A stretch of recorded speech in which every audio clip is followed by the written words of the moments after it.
What is going on, DigiNerds? We got David and Inferno here coming to you with our first ever live a Digimon podcast. Yes, guys, this is Inferno here, and this is indeed a Digimon podcast. Hope you all enjoy, and going to be coming to you with some thoughts, ideas, some introspective thinking, some outrospective thinking. I don't know if that's the correct word or not, but we're going to be bringing it all to you guys here live every Sunday from now on to give you our thoughts and our feelers about Digimon and what it does to it. Because I'm not a lot of you. It does some things to me sometimes. I'm just saying, it does. Makes us feel a certain type of way, you know? It does. It does. Honestly, we've been slacking a little with our videos, and this has been a little bit easy. This is an idea that we thought of that may be a little bit easier for us to maintain. So we want to keep everyone up to date with what we think, and you know that we're not dead, that we didn't just start something and then decide to just leave it in the dust. Yeah, because I mean, we got almost 200 of you guys. 199 right now. We're currently sitting at, as of the date, 1/14/24. We have 199 subscribers. We still love you guys. Definitely still love you. Definitely want to, hopefully, maybe tonight get one more subscriber. Just maybe. Just maybe. Making it even 200. So yeah, as you were saying, you know, this is an easy thing for us to do now. And not only that, but it's something that's very good to do consistently. Just to talk. I mean, this is what we do usually all the time, is just talk about Digimon and events of Digimon. So we decided, hey, why not just make a podcast out of it, right? Everyone's doing it. I want to do it too. Golly. Yeah, exactly. And we can just, you know, share our thoughts in a easy format that, you know, makes, you know, a little bit less work on our end on making sure videos look good for you guys. Definitely. But we'll still put out videos for sure. But we got some topics today. Kind of what we want to start every video off is talking about our local scene. I'll let Inferno go first on what happened this week at locals, what he played against. Kind of kick us off on that sense. Yeah, it's only fitting because I came out winging. I went. We had 11-man locals, guys. I came in first, 4-0. I dropped a singular game, 2 games technically, 2 games. Yeah, 2 games at locals. Everything else, I just kind of ran through everybody, right, guys? I was playing Digimon of all things, right? That deck's still alive. It's still alive and kicking. Don't let somebody fool you. That deck is kind of wild. Funny. So what'd you play against in your rounds? Yeah, so round 1 we played against. Funny enough, we played against. I almost said Mirage, the other blue deck, Old Force, guys. And Old Force does Old Force things. I won't lie to you about that. It can pop off. It really can, and if it does, you're sad. And if it doesn't, then I mean, they just look dumb. They really don't do anything unless like. But I will tell you, both those 2 of the games. That was actually one of the games I dropped a game at.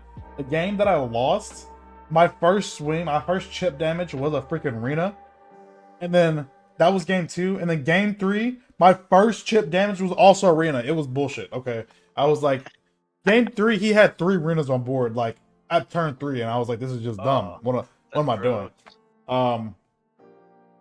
Second game, we played against Finware.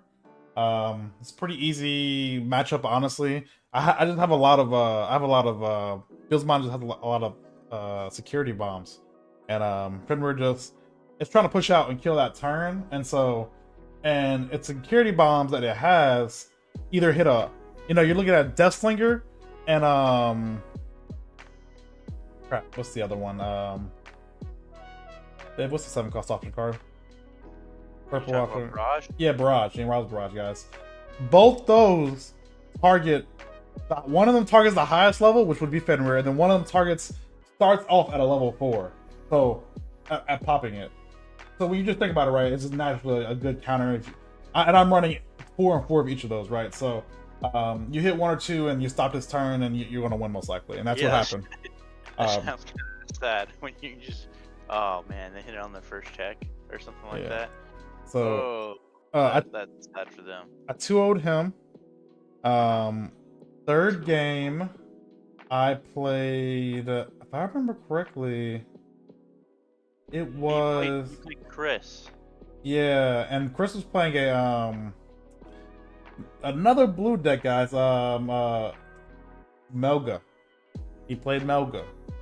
And I just not with the EX5 stuff. Yeah, no EX5 yet.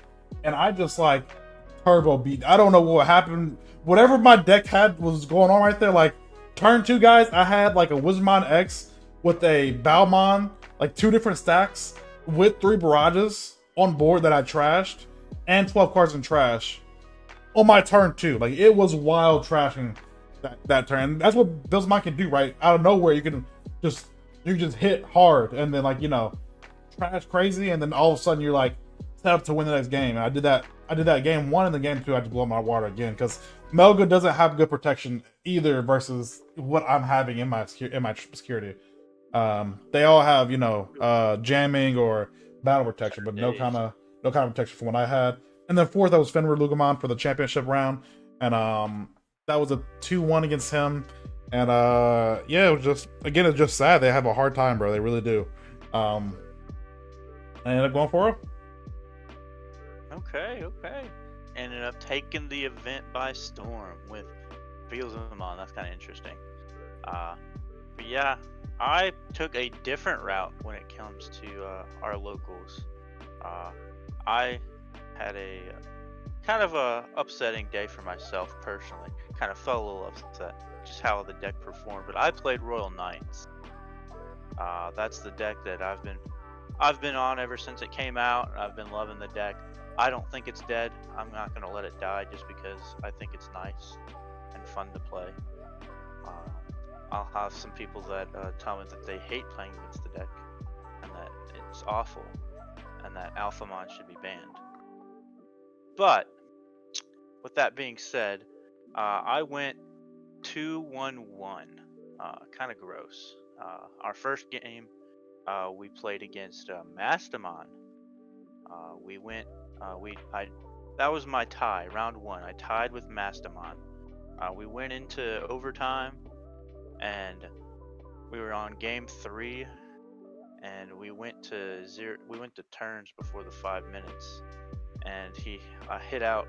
I was swinging for game, and I hit a Flame Health Scythe, which I had exactly enough to swing for game, and he had a Flame Health Scythe in there to recover 1 so that I couldn't win. So I cleared his security, and that was the end of the match. Unlucky. I was so unlucky. Because he just recovered the Magna Angemon that recovers 1, and I was just like, oh my gosh, I was so mad. But it was his first time playing Mastamon, so he was slow playing a little bit. But it's locals, it's okay. I'm okay with people learning new decks, and that's perfectly fine. But I was just more sad about the Flame Health Scythe than the security than anything. That's what it boils down to, unluckiness. Round 2, I played against Mirage. This was a kind of a tough match. Game 1 was pretty close, but I took it. Game 2, he kind of took me by storm and forced the game 3 because I couldn't find Omnimon. That was the main reason. And then game 3, we almost lost because I almost couldn't find an Omnimon again. and then I found an Omnimon before he found a level 5. So that ended the game there. Overall, it was a tough matchup. Mirage can hurt the Royal Knights very badly when it does some bouncing, and then just I have a bunch of cards in my hand, and it does all this stuff with the memory. Ooh, Mirage is a deck that is hard to compete against. It's a good deck. I think it's a very strong deck for the format. Then I played against Lugamon, and this was my one loss. I played against Fenrir. Yeah, we officially played one game. I was able to stall this man. It was his first time playing Lugamon too, so I was actually kind of instructing a little bit on how to play it, because I knew how to play against the deck. I do a lot of play testing against that deck a lot, so I knew what it was supposed to do. So I was helping him learn the deck a little bit better, and so we played one game. He got game 1. He kind of just blew me out, and then game 2 also lasted a really long time, and we didn't even finish that game before we went into time, and that game just never finished even in time. So that one ended with him beating me 1-0. It was kind of funny. For the most part, just the fact that Lugamon is supposed to be like one of these big fast decks, and we only finished one game. I guess it goes to show you that Royal Knights isn't dead and doesn't just get blown out by that deck. It can fight, but it's not easy. It's not an easy fight. And then my final round 4, I played against Lugamon again. I fought 2 of them in a row. This one I actually ended up 2-0ing. We whipped him fast in game 1, and then game 2 was a little bit grindier. Unfortunately,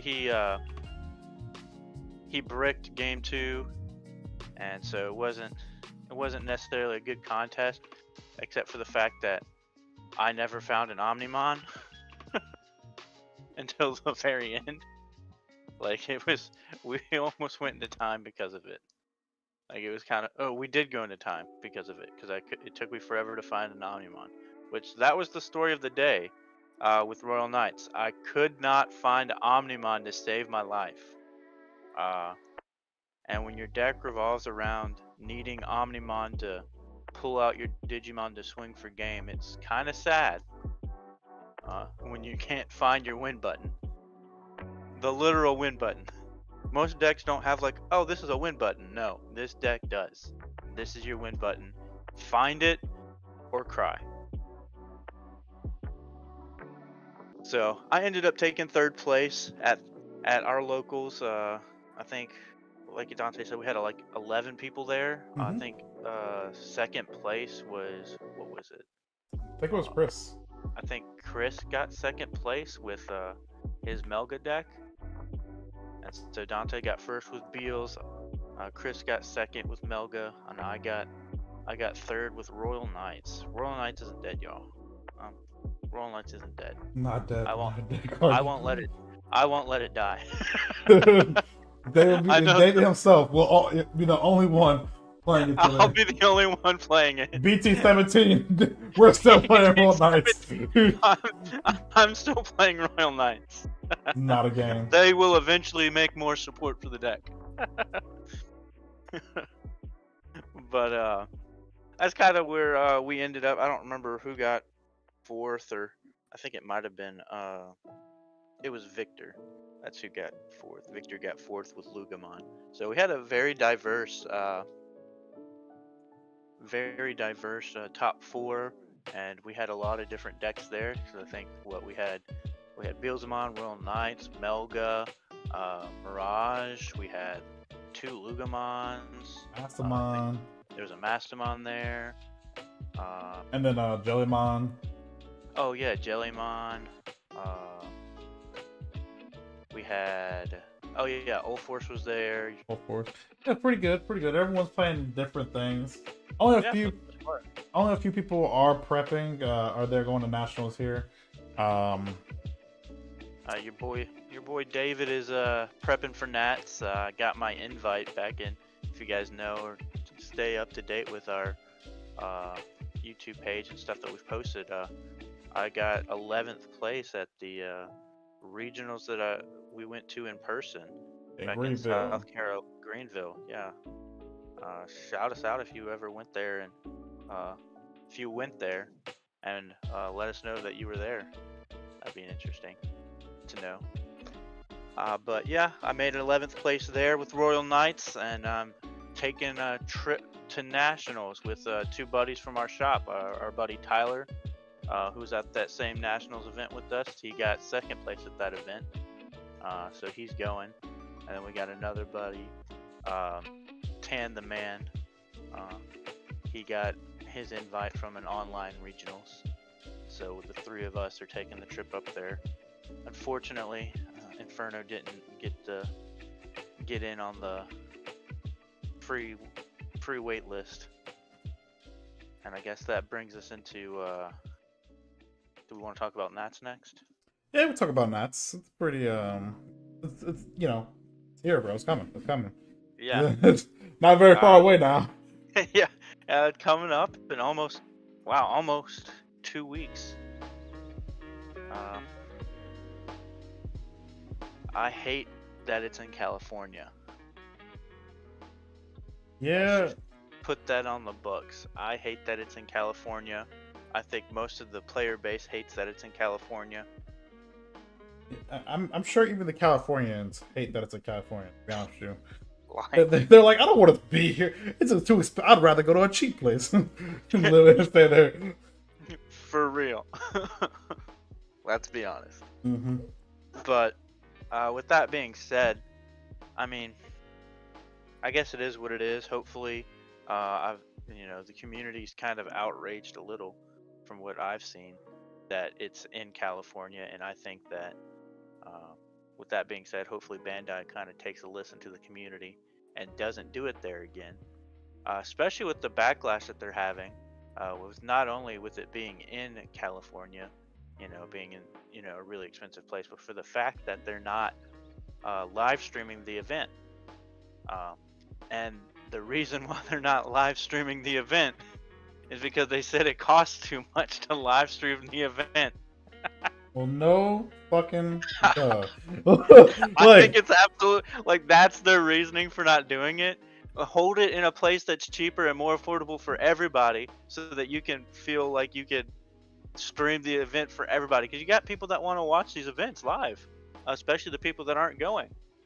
And you have all these commentators like the Eggman, who normally does Bandai's events. He does commentary live for their events, and he can't do that for them now for this event, which I think is a big loss for the community. Not only that, but they're not doing it for any of the Bandai card games that are going there. And it's interesting because this is their card game festival. They wanted all of the events in one spot because they wanted to showcase, their card game fest. This is to show the world, this is Bandai. We're celebrating our card game festival for what we've done. And they got everything there, and then they're not gonna live stream it for the world. Tell me how that makes sense. Yeah, and as I've even started on, so now they're not live streaming, right? Not only that, but they are so desperate for money that they last minute announced that if you have a a viewer ticket, right? So you're if you have the ticket, spectator ticket, yeah. If you have a spectator ticket, then you are now put in a lottery pool to win a chance to play for Nats. Let's think about that, guys. They are that poor, right? They are that desperate to get people to buy stuff, but somehow they have no money to live stream anything. If you, Bandai's a multi-million-dollar company, and they can't spare the money. They have the money to do it. They're just not doing it, and I don't understand why. I mean, they have the money to do it, and if the money is the reason why they're not doing it, they need to host it somewhere cheap at a place where they can do that, because they were gonna make money off the live stream. 100%. Because people are gonna watch that. People want to watch it. People You would know, have it's not paid to watch it. They literally would have paid to exactly. watch it. People would have paid to watch it, and Bandai will get paid from all the viewers and ads that they could run during the event. You know, and I don't see why they wouldn't do something like that. It just doesn't make sense to me. Does not make sense. But you know, when first, you're reading the thing about it, you would think that, for sure they're at least going to do One Piece, but they're not even doing that. It's just wow. But I mean, man, I just don't know what they're doing, what they're thinking. Like, you strip please. us all year. You strip us of in-person regionals. We're barely having any regionals to begin with. You strip. Oh yeah. You strip the store championships of being able to get a Nats invite and making it open. And I'm kind of okay with stripping the store invite from getting a national thing, because it's not that's a local thing, so it's not anything like super big. Sure, you can say it's local, but like at the same time, you open it up for free, so it's like along with giving it to regionals, which all my regionals are like super competitive, right? Because you have everybody can play, so you have really good people that usually can't travel can play. Yeah, the online regionals it's like a mini nationals. Let's be honest. Yeah. Because anyone in the nation can come in and play, and you don't have to travel. And you're gonna have these tournaments that are like 500 man that anyone from the nation can play. They fill up in seconds.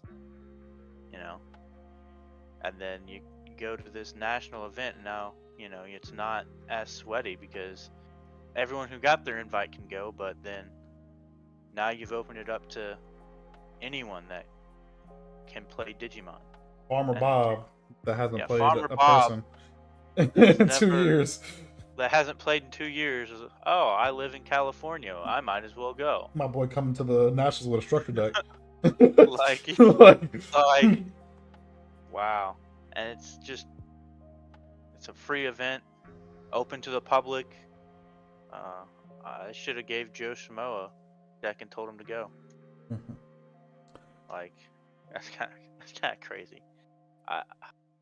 Just the fact that they opened it up like that, and then the fact that they didn't tell us till halfway throughout the year, more than halfway throughout the season, that they were going to open the invites. Yeah, I think that's crazy.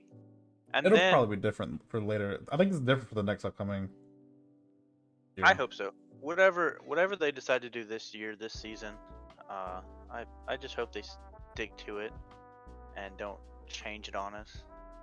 Like, please, Bandai does one thing right this year. Please just stay consistent with us. Give us something good this year. Like good price support. Anyway, yeah, for real. So guys, that's kind of our Nats talk here. Again, wish David and the crew good luck here.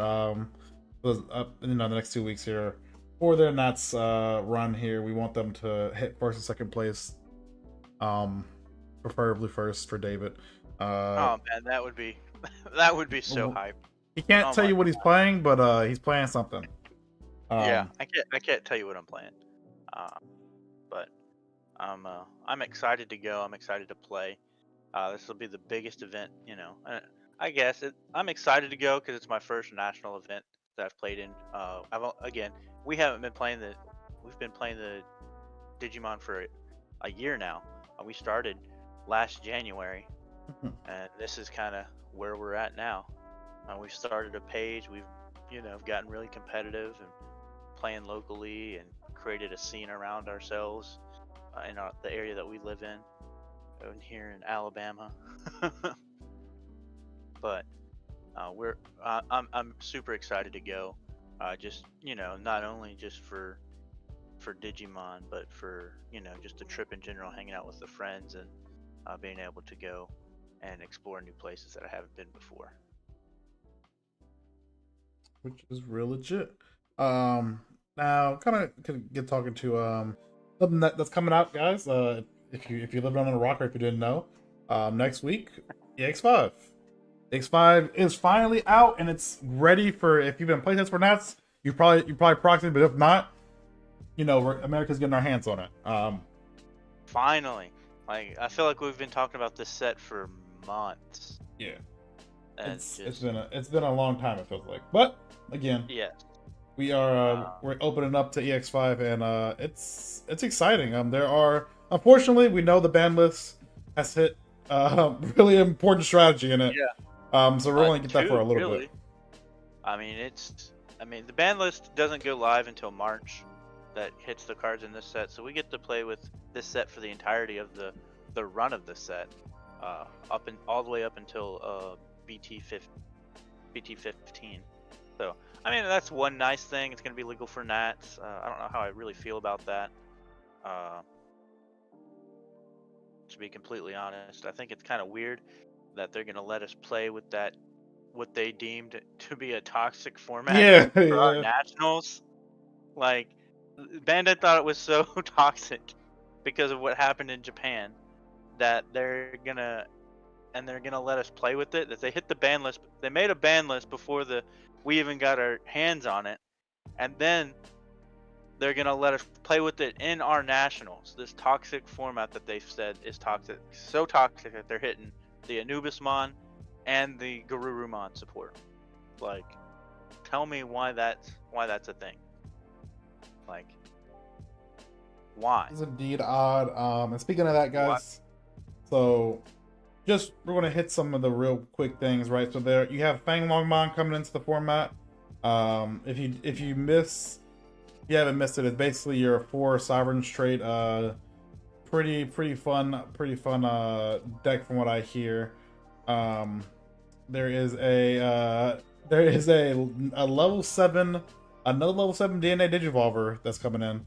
That Grace Noblemon, which, guys, if you didn't know, for some reason level 7 DNA Digivolves, they're very niche all the time, but when they pop off, they just end games and blow games out.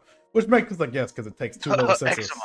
Yeah, I mean, Examon, or Diamon's a wild card. There's that one that's I forgot what it's called, but I think it was for like your Blitz Greymon deck. Oh, you're talking about the Alter S and the Omnimon Alter S Alter B deck. Yeah, and there was that this level 7 that you could run. That's a DNA. Anyway, DNAs are quite wild here, so we got that deck coming in. Obviously, the Biomon, big meta changing, will be big. You're gonna see that all out Nats here. The Biomon is great, along with the Nubismon coming in.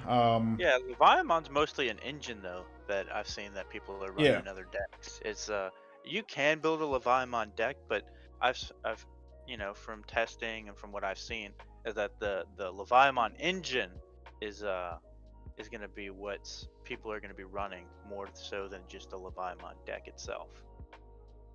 Now, what I haven't heard about a lot of people talking about, which I honestly is really odd, but the new X Antibody card, quite wild actually. That card adds it's another form of reduction, right? Easy reduction for your X Antibody cards, as long as a free protection, guys. And the protection it's not a regular protection that's from battle. It's would leave the battle area, which means that it's protection from some of the strongest option cards in the game, like Chaos Deck, right? It protects you from Chaos Deck all turns. Let's think about that for a second, guys. Protection from Chaos Deck on a card that you can literally put under essentially any card, right? So I think it's actually insane. It's something that you can splash into decks for that kind of thing where they imagine a big machine. What's that big machine deck? Yeah, Machine Dramon. I don't know why I couldn't think of that. You said half the name right. Yeah, imagine Machine Dramon with that card. So literally, Machine Dramon now is immune to everything. If they could think of it's immune to at this point. I think that's actually a big card that people aren't thinking about, and it reduces digital evolution cost by 1. So I mean, you're talking about your Blackboard Grays going into things for one, right? It's just it's an extra protection for Blackboard Gray real easily. For literally any deck. I actually guys, my spicy tech is that this is the card that Gallimon has needed for a very long time. No one has thought about it, but Gallimon has always missed something to just protect his stack, because his stacks are really powerful. They just could not, they had no protection. This card right here, this is it. This is the one. That's an interesting thought. I am saying it right here, right now. Gallimon is going to be really, really good, guys. Wow.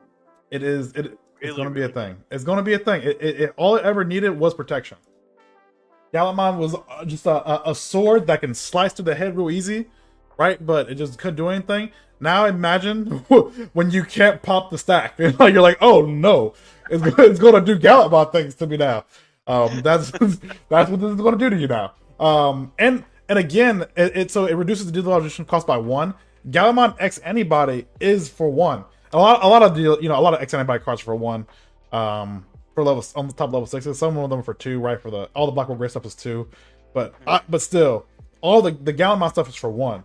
I think that's really, really important to think about.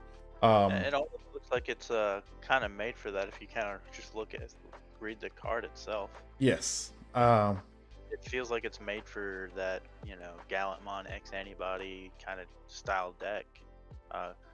It feels like it's more for the decks that don't that can run the original X Antibody, but it's not like broken in those decks. But this one seems like it'd be broken in the decks that don't just abuse their original X Antibody. Yes, yeah, exactly, 100%. I think this is going to be a great addition to the format. It's really going to shore up some decks that just didn't have protection they needed. One day Mastermind X Antibody is going to come out, and I'm gonna love it. Until then, if Mastermind's gonna get an X Antibody, they need to give one for Examon. Let's be honest. No, thank you. Bilzamon can get one. Examon can get one. Come on now. Like, that's not the same thing. Examon's a level 7. Anyway, other than that, I don't really see any other big names. Obviously, you have your new Edamon stuff. Why is Edamon constantly getting support? That's my question. But it's not good. It's not good enough to make the deck really, really good. But it gets a lot of support. it's really odd. It's absolutely hilarious. This the Edamon deck is actually supposed to be really good this format. It's supposed to be really strong, and if you don't know what it does, it can wipe the floor with you if you're not careful. Because it's got some good protections now. It's kind of funny. See, Anubismon is gonna be a fan favorite as well out of this set, even just for the limited ability that it's gonna be available for. As it's gonna be available up until BT 15. So I mean, people are gonna play it while they can. After that, it's dead. So this deck's gonna be running rampant at nationals, and if you don't know what it does, and you're going to nationals, you better figure out what this deck does. You're gonna see it, and it's gonna be a contender for sure. That deck's wild. Another deck that I think people are kind of sleeping on a little bit is the Leopardmon deck in this set. True, does get Leopard X Antibody. I think the Leopardmon support here is actually making the deck decent enough to where it could play and be viable in the format. Not anything like meta shaping, but it could contend with a lot of the cards that are going to be with a lot of the decks that are in the format. It wouldn't be I'd say it's maybe on the verge of being a tier. I don't even want to. It's on the verge of. It's maybe a 1.5. Almost a 1. So I think it's on the cusp, maybe at the bottom of that tier. If we had to put it in a tier list type thing, I think it'd be at the bottom of tier 1.5, but able to just because it's able to compete. Either that or Rogue, maybe. And one last thing about the set is that I'm excited for the Diva stuff. I think the Diva stuff looks really fun to play. I just like the thought about when I'm looking at it right here, and just seems just really fun. It plays with different colors, guys. I think if I remember correctly, it plays with. Yeah, it's got all these new aces in it. Yeah. It's got a whole bunch of multicolored, dual-colored aces. I'm not sure how good it will be, but it's like one for every color. Like it has like a diva for every color. Oh, it's gonna be really good. It runs the Fenglong. Yeah. I know it runs Fenglong. Fenglong is for the deck, but Fenglong is disgustingly good. I think it's gonna be really fun just to play. I'm just not sure how much the meta will care about it, because some of the things the other decks do are just they're just disgusting as well, right? I think if we're gonna be honest, I think it's gonna be a meta. I think it's gonna be a meta contender for sure. It's definitely. I think you'll at least get one top at Nats of that deck. Okay. That's how good it is. I think at least one person's gonna top with it. I don't know how far it'll get, but it's gonna make day 2 at Nationals for sure. All right, you heard him here, guys. You heard him. He put his money where his mouth deck. is. He's putting. Hey, look. Hey, put a band on it. I want to hear it. Yeah. I'm telling you now, it's gonna make that top cut. Okay. I don't think there's a world where it doesn't. I mean, if it doesn't, I mean, I was wrong, but I definitely think it will. Wholeheartedly.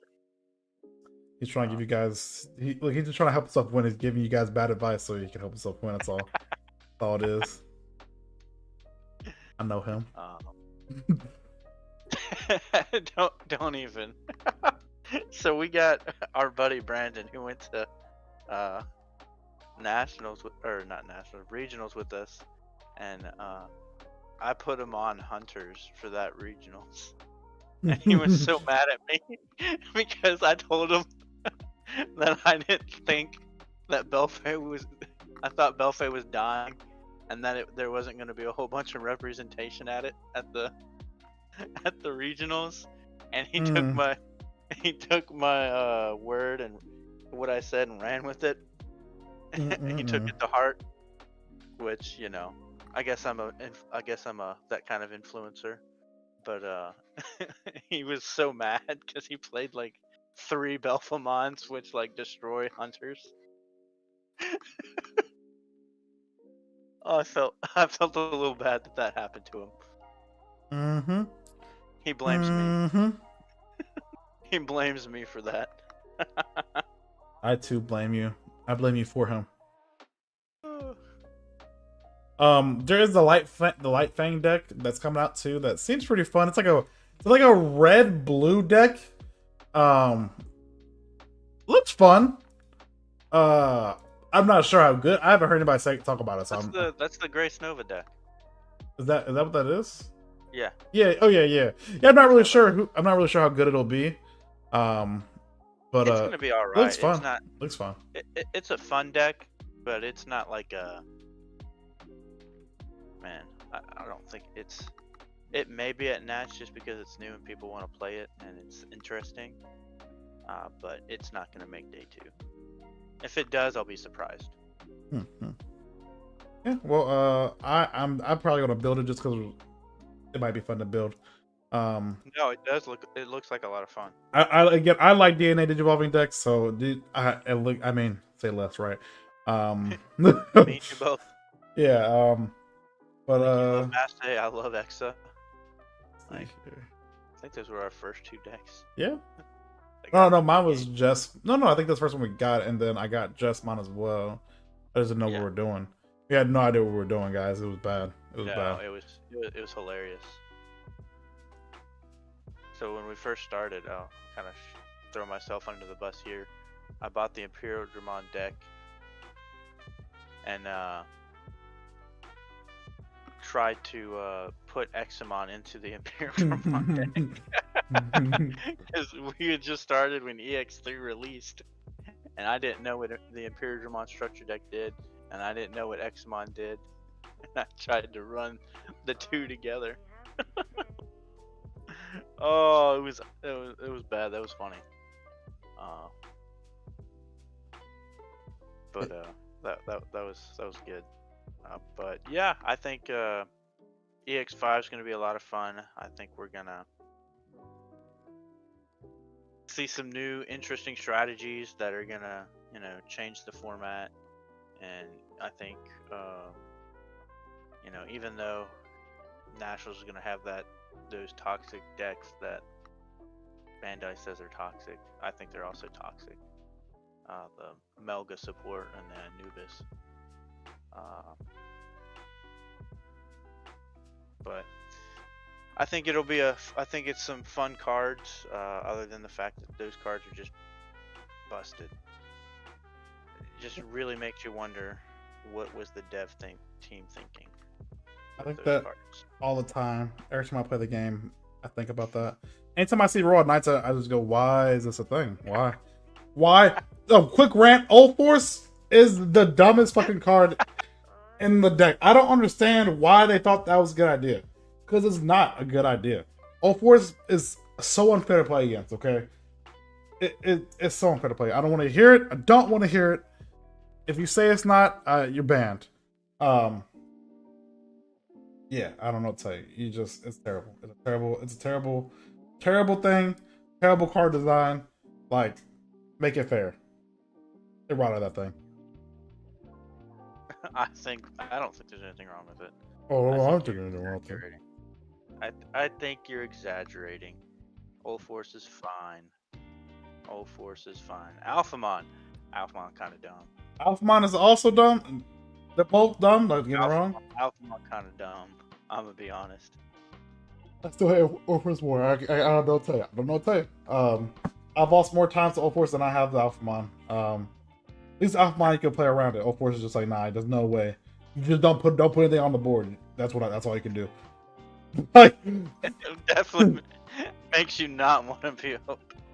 It definitely prevents you from building up a board state for sure.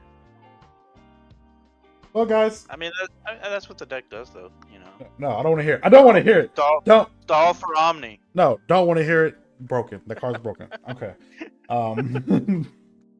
Well, guys, you know what? Thank you so much for watching or listening. If you're watching it, you can be watching the screen here. There's a chat if you're on YouTube watching it. If you're just listening, thank you for listening. We were happy to have you here. One day we want to branch out and have this going on TikTok and on Spotify and on and any other platform we could think of at that time. I haven't passed out all those at once, so we're kind of cool. And once we do get that happening, that's what we're gonna be cool. Yeah, I hope you guys have enjoyed us talk about the topics that we've talked about today. We're going to again try to do this every Sunday. Usual start time is going to be around anywhere from 8:30 to 9. The usual start time. I have Pathfinder games on Sundays, and I usually go till 8:30. We got off earlier today, so be able to start a little bit earlier, but that is kind of what we're aiming for.